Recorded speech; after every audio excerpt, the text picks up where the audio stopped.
We're launching across ABC News to call attention to another crisis in America, hunger here at home.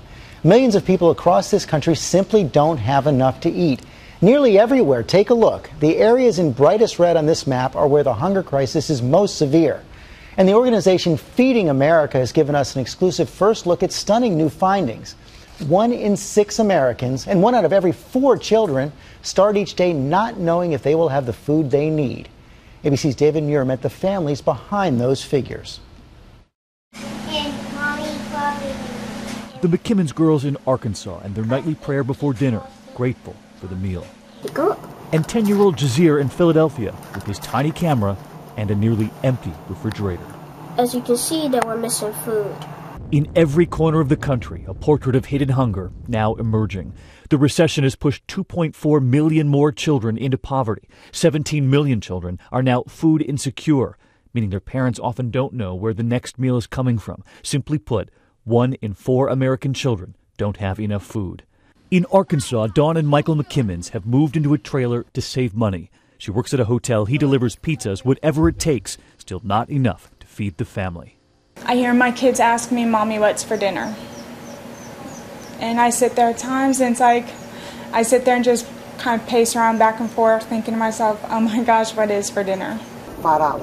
$5 for a box of crackers. And in Philadelphia, 10-year-old Jazir, his mother is trying to finish her degree to get a good job.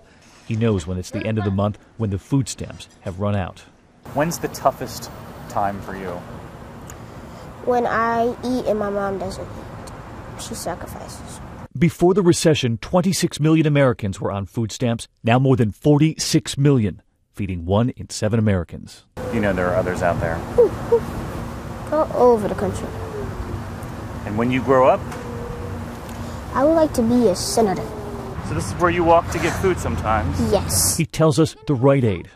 That's $2.49? Yes, but at the market is like $1.19. Is there a grocery store around? It's down there, Walmart. Walmart is that way? But there's no supermarket that's closer. No. At St. Christopher's Hospital in Philadelphia, it is ground zero for hunger. So you've got a family here now? The ER can see up to 250 children a day, and up to half of them are hungry. They don't have the growth that they should. Is that the Hulk? Are you going to be as big as the Hulk someday? Tom Lesher takes care of his grandson. They're not hungry, but worried about what's coming. Out of a job for 18 months. I don't know what I'm going to do. Can't find a job. And that future senator knows that. What would you do to help them? Food stamps, job applications. That's a big agenda already. Yeah, I would do that though. And that little guy means what he says. In fact, in the last year, writing a letter to his senator for help for his family so that I can eat to be big and strong so I can become senator one day. And that's one thing we found as we traveled this country, that couple in Arkansas, both with jobs, Jazir's mother going back to school to get a better job, and still these families having a hard time putting food on the table.